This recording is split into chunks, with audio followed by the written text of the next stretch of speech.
Okay, we are live. Excited to have this live stream. Welcome everyone to this modern live stream. James, mine really, truly best co-hoster ever, and Don here. Super honored to have you here in the live stream today. We'll speak about of things around 8004. James, do you wanna quickly introduce yourself for the people that doesn't know you yet? Sure. My name is James Young. I have co-founded and lead a project called Collabland, which does token gating on Discord and Telegram. Also working on this coalition project that we have called Mother, and excited to be here. Exciting, exciting. Don, again, welcome to have you here. You want to quickly introduce yourself before we're diving deep into the kind of the world of like, Nevermind and A004. Yeah, look, thanks for having me on. I mean, you guys are great. Love doing this. Love talking about everything and all things agentic. I'm Don, co-founder, CEO at Nevermind. Our mission is to make every AI agent profitable.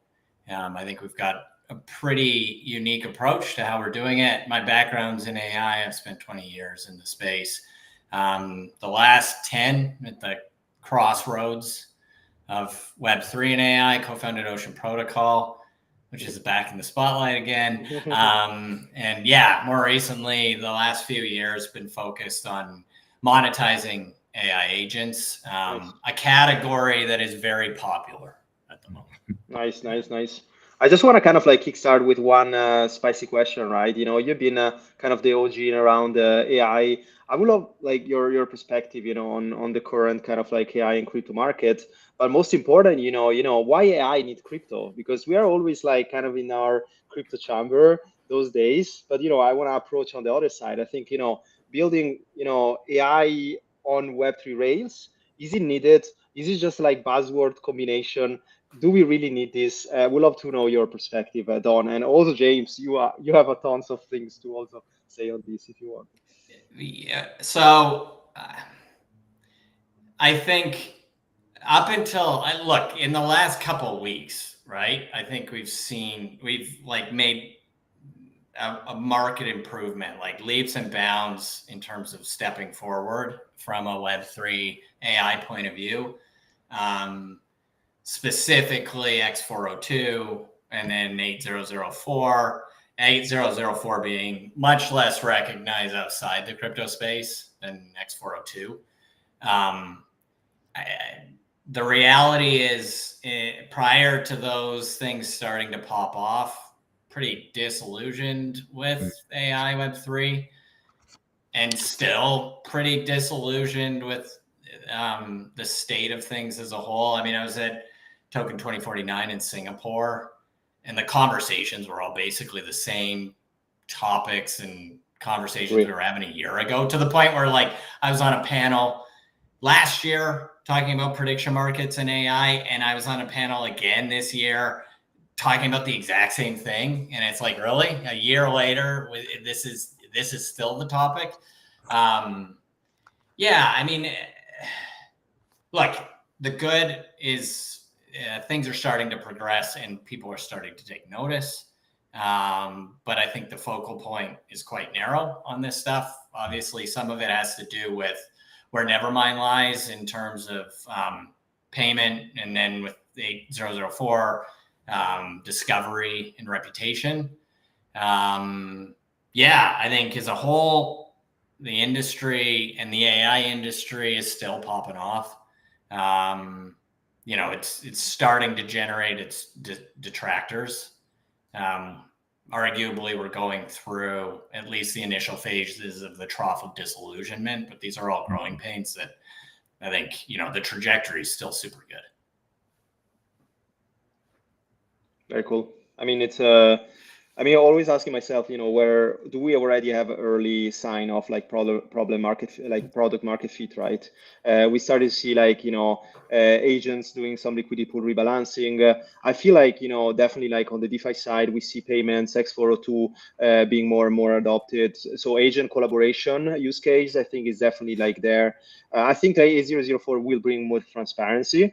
But before we're jumping in, let's take a step back a bit on the kind of like, never mind kind of like use case, what you guys are doing. Like, you want to kind of explain this A to A, MCP, the build-to-ship integrations, and yeah. Yeah, I mean, look, I will preface this with answering your other question that you just asked, which is like, do we need AI and Web3? Like, do they need to be brought together? Mm-hmm. The driver for me has always been on the provenance integrity side. Blockchains are very elegant provenance machines. AI systems, especially when you go to industrialize them, are highly complex, intricate systems with many different moving parts that, quite frankly, they need to be tracked and traced, right? I know this from experience. If you industrialize a solution and you go into a business meeting and you've predicated some decision on the outcome of an inference, that outcome gets undermined if you cannot demonstrate, where that decision making actually happened from, right? And that requires you to be able to show or answer, a few questions like, where's the data coming from? Where's the model coming from? How is it built? What was the algorithm that was used? Who made the algorithm? Who's using the system, et cetera, right?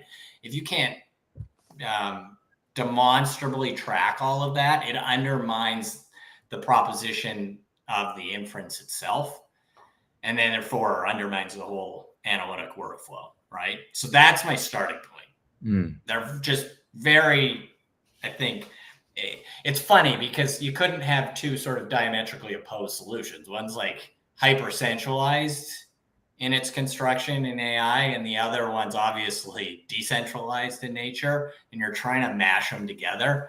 So they don't look like natural partners, but they end up actually being that. And so that's where we start from, right? Now, where does the complexity lie?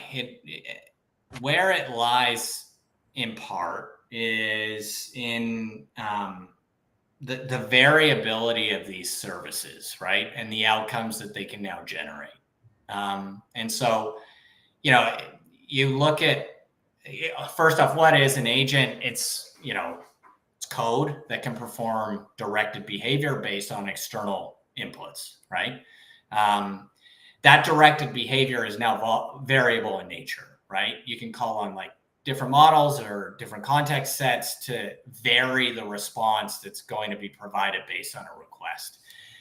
That variability introduces variable cost, right? Your OpEx is no longer static. So we've moved away from the contemporary SaaS model of software where, those are CapEx, it's a CapEx heavy model. You put all your money into building the thing, but then the requests to that thing, that software, are pretty standardized, right? There's an expectation of what the input's going to be and what the output will be. And therefore you can model like the cost of servicing that. And more importantly, you can model how much you need to make in order to basically underwrite both the cost of building the solution and the cost of running it, right? It's the idea of zero cost of distribution. Once you've built the SaaS solution, it's the thing that VCs love, right? Put all the money into building it, cost you next to nothing to actually run it and get customers in to start paying for it. Same cannot be said for AI agents. You can vibe code these things now, and but the OpEx can be super painful if you don't account for it properly. And so that's where we start, right? We think about this from an agent to agent point of view. And what is one requesting agent going to want to pay the servicing agent for that request? It's at least going to be the cost of rendering the response to that request, then maybe some margin. That's your baseline, right? And so that's sort of the focal point that we've had in the problem that we initially have gone to solve. And it's led to us building an accounting module that straps onto the observability function of an agent or a set of agents and surfaces that true cost, right? That metered cost of rendering that service in response to a request, translating that OpEx into a settlement cost for the requester.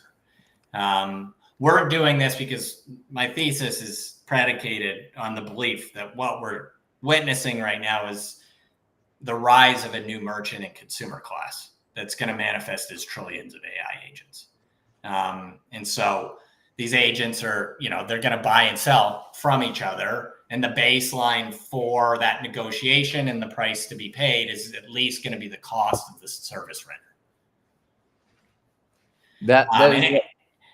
So just wrapping in the blockchain piece, obviously you get the fidelity on that, right? And you combine that with the telemetry that you surface from these systems running, and you can package it all together, record it, and then you get the innate payment rails as well. It's just a very elegant solution to combine to put all of these different pieces together.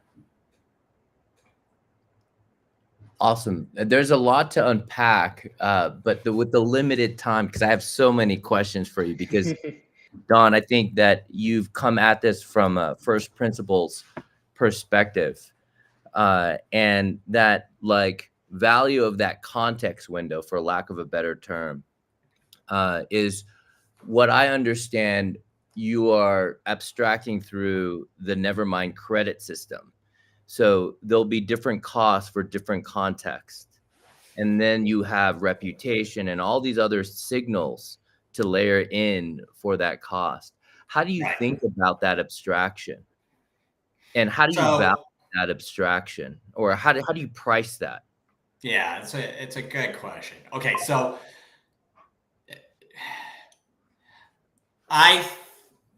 the way that we're going about this is that we're taking a position that reputation is hypercritical to the success of these systems, but in the immediate future, we can manufacture that reputation. You do that less through implicit reputational signals that you would get from a blockchain, and more from explicit ones, where it's like, this agent is going to work with this other agent and can only work with that other agent, right? So this agent does one thing and this agent does another thing, and you explicitly bring them together to orchestrate or coordinate a workflow. And so that's kind of, I think, where we start. Now, you're right.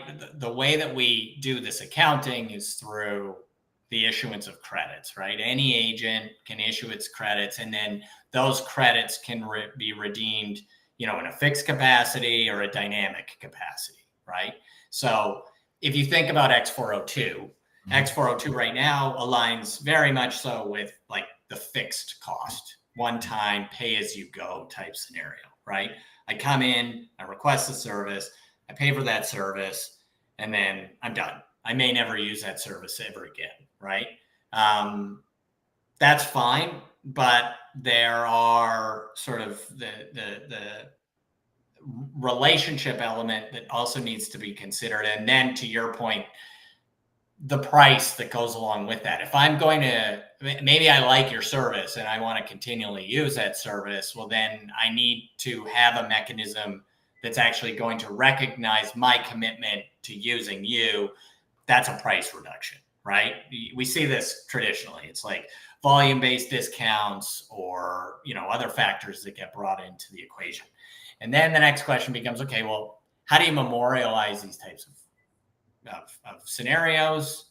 Smart contracts are very good at memorializing, the business process controls that go around this. So whether it's fixed price, one-off negotiation, just pay this thing and you get access to it, or pay this price and you get access to it, versus I'll give you access for a longer period of time or a certain number of credit redemptions, and that's going to give you a lower price, or maybe that's going to be a variable price within a range. We want to accommodate all of those different permutations, right? And it just so happens that a credit-based system, it's called license tokenization. It's a traditional licensing model that hasn't really like it gets adopted in certain niche use cases, but it's now becoming more and more adopted. So, you know, in the AI space, Salesforce has Agentforce, and they now have this idea of, or this implementation of flex credits.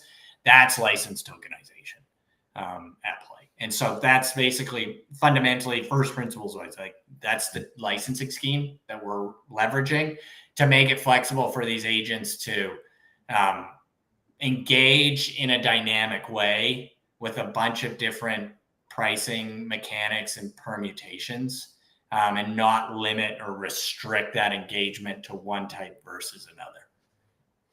That's really interesting. And it creates this abstraction. And I better understand the difference now between what Nevermind is doing and, for example, X402. As a third party crypto developer getting into AI, it's it's difficult and it's difficult to understand and easy to conflate that Nevermind competes with X402, which is not true, Right. from my understanding of what you're saying.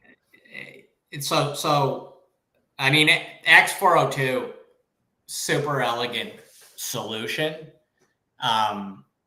The way I would describe it is it's more like a PPS. It's more that payment gateway that's going to enable the payment to take place, as opposed to in payment landscape or in the payment world, it's called the entitlement, right? What do you actually get when you make the payment? Now, it could just be the one-off service, right? And that's the implementation that X402 has right now. But more likely than not, it's a variable service that's going to be invoked by that payment, which is outside of the scope of X402. There's a number of different, I think, initiatives now that are starting to kick off that are looking at this, but certain things that also come into play on this front, and you alluded to them before, and stuff that like 8004 are trying to tackle in terms of reputation and discoverability and that sort of thing. So what do you think is missing, if there's anything, with regards to 8004 that is needed for this license tokenization model to be recognized? Or is there a hack that right now in 8004 in terms of the interface design that can account for, and you can just kind of shim in the license tokenization model? Or is it something that's I think they're all kind of like, they're complementary in and of themselves, right? Because there's a basis of reputation that's defined in 8004, but does that allow, is there enough to hang off of that currently exists that Nevermind could potentially leverage, or are there gaps? There's still a lot of gaps, right? There's still a lot of like, there's still a lot of room to actually build and develop and explore. I think conceptually, the idea of a registry, like we have that concept too. I think, so there it's kind of redundant, but then it becomes like a lot of what we've had to do. I mean, similar to you, James, and Francisco, like we've had to build out of necessity. It's not like we want to like build and manage the registry or catalog of agents. It's just the fact that like, in order to make this system work, let's say in this artificial reputational environment where I know the actors that are coming together to act against a specific use case, they have to be registered in order to be known entities, right?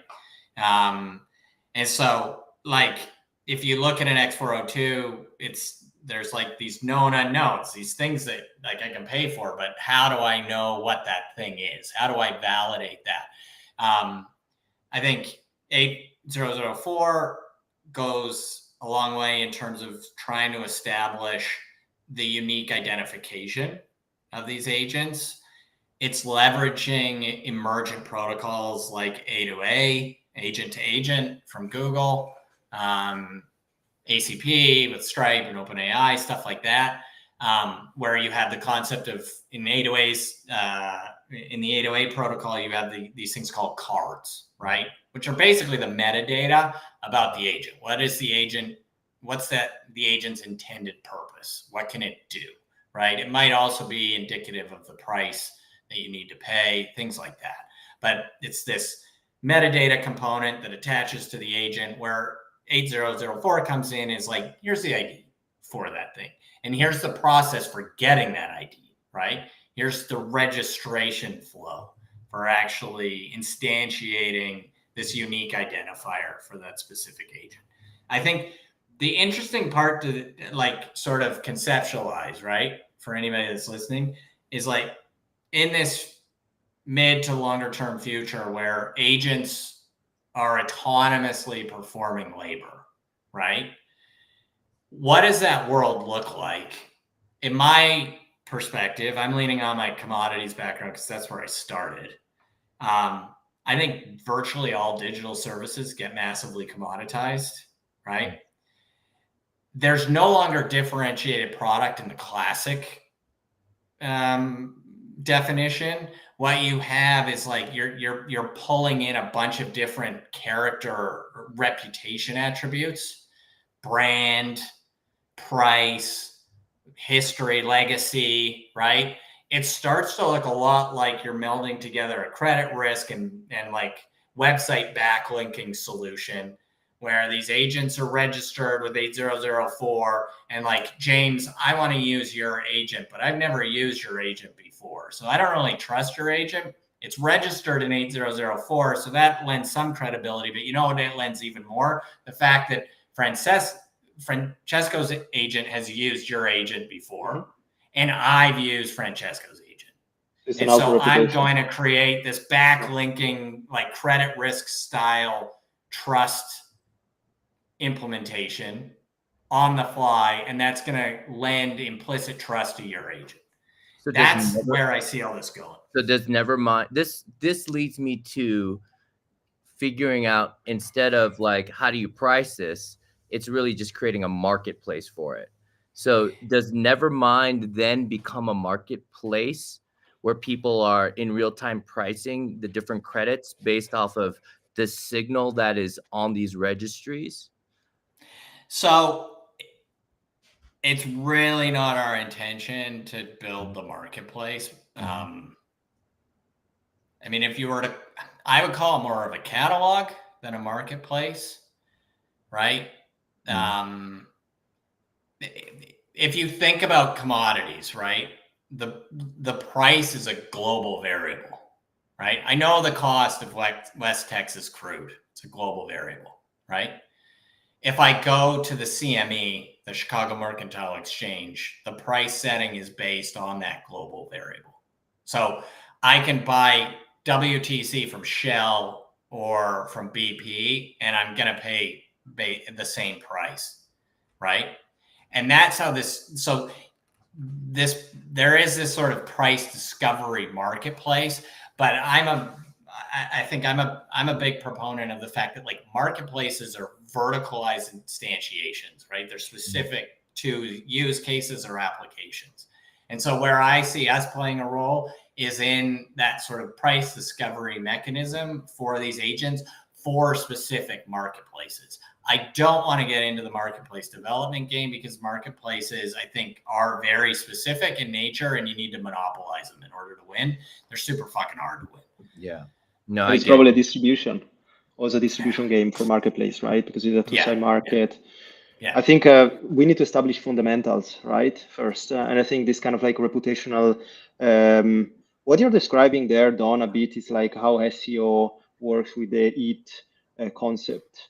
Like you are basically like backlinks, you have stronger backlinks based on reputation and the view and the consumption of those pages. And basically you have active, dead, and I think inactive backlinks. So a way could be even instead actually asking reviews for the consumer of the agent, you basically based the reputation based on the actual usage and performance of the agent. So you're auto responding yourself. Basically, you're kind of sustainable to have a track record of the agent without kind of like involving the end user action, right? That maybe this is, could be also a bottleneck for building a full reputation system because it's lower. That's exactly right. Like, what better way to propagate reputation than Hmm. not just the connections, right? And the number of times something got hit, but like, who's willing to pay for that? And then who's willing to go back to pay for it again? I think that's sort of when you look at financial systems, like there's a science to sort of the risk and credit side of things that can propagate Hmm. through Hmm. to the implementation of these systems that are looking at that historical precedent of Hmm. what did you do, but also where did you do it, right? Mm, makes Yeah. sense. And just to close up, Don, so what's next? Like what you guys are working on and are kind of like low-hanging fruits and how we can actually reach out more Asian consumer. I think that's kind of like we need to get to this kind of like minimal success. Yeah, I mean, so look, you asked what do we need? We need more agents. There needs to be more focus on like the Mm, actual building and development of agents. mm, You know, I kind of shoot myself in the foot, but like infrastructure is nice to work on, and mhm, they're good science experiments. But really, what we need are these users, right? In our yeah, case, it's AI agents. Um, where do we focus? I mean, as part of that, we don't spend a great deal of time in the Web3 mhm, space because there's not a lot of agent development going on. It's sort of in fits and spurts. So we're spending a lot of time in the non-Web3 arena, right?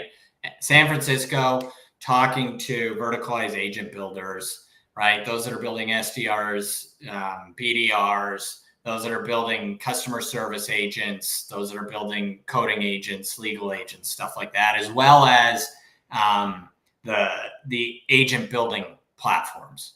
Um, and plugging in our rails to help those organizations do one of two things. Could be both. Either help them to monetize their solution, right? What type of payment system are you going to leverage? Whether that's like instantiated usage based pricing or outcome based pricing, or the holy grail is kind of value based pricing. I'm just going to take a cut of your revenue in the future, um, or in helping them understand their costs. So we're tackling both of those problems together, in large part because they merge.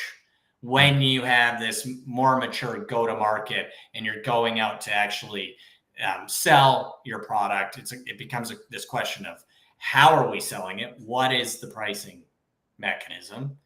But then what is that pricing mechanism based on? And that, from our point of view, needs to be at least, buttressed by understanding your true cost of mm, operating. So fantastic. yeah, if you want to find us, I mean, feel free to ping us. Our website's Nevermind, Mhm. NEVERMINED.ai. You can jump into, hit us up on LinkedIn, which is where a lot of the Web2 business happens, or on crypto Twitter. But yeah, we'll be at Money 2020 next Mhm. week, which is the biggest fintech conference on the planet. Talking about getting agents paid. Mhm. Agents shouldn't work for free, so we're there to help them get paid. Mhm. Yeah, bring your agents. We're here to help you monetize and get you profitable. Nice, nice. Excited, excited. So, James, one thing that you learned today, so that we can close up. One thing that I've learned specifically is this need to kind of go back to first principles when Mhm. it comes to how do you even trust an agent? You need to know kind of Mm, where the weights are. I think of it as like the weights to build up the training, and mhm. then separate from that, because that's kind of like to just map it to human existence, kind of like your long-term memory versus like the Yes. context window that gets built up. and then how do you price that? And what I understand is that what Nevermind is trying to do is try to establish these relationships and that quote unquote trust through some type of reputation that is somewhat similar to the analogy, Francesco, that you put in terms of Google and its backlinking. Yes. And so there is this kind of gap here that is not addressed in 8004, but maybe it's not meant to be, or maybe it's not supposed to be. And so how do you materialize this, and how do you bootstrap this? Because how you bootstrap and the steady state are very different. And it ultimately comes down to, we just don't have enough agents at this point, that especially in crypto, agents that are making money. And what will one agent use to prioritize another agent for? And there's this kind of data signaling with this credit system of Nevermind that can be introduced for registries. If anyone is working on a 8004 compliant registry, to think about for helping with that extra layer of data signal for what we want to call kind of reputation that leads to, in traditional businesses, like volume discounts, or, ultimately, from what I understand Don is saying, leads to kind of like an affiliate fee or revenue. That's exactly, like, think of this. If you come out of the ad space or marketing, it's affiliation, right? If you come out of the IT services space, it's a reseller agreement. Reseller, yeah. That's where you get to, where one agent is working with another agent and maybe selling that agent's services on behalf of that agent, and it's the interface to a bunch of other agents. That's, I think, the landscape that we're going to, right? This bespoke development of digital services, and then the daisy chaining of all of these services and the collaborative function that's going to be composable, right? Yeah. One things I learned from this discussion is also the game is not obviously like technical or like on the infra side, right? You speak about distribution, you speak about pricing, you speak about revenue for agent. And this sounds a lot of like, econometry. Maybe we should start writing a book of like, agent econometry or something like that, kind of economics around agents and distribution to make it sustainable.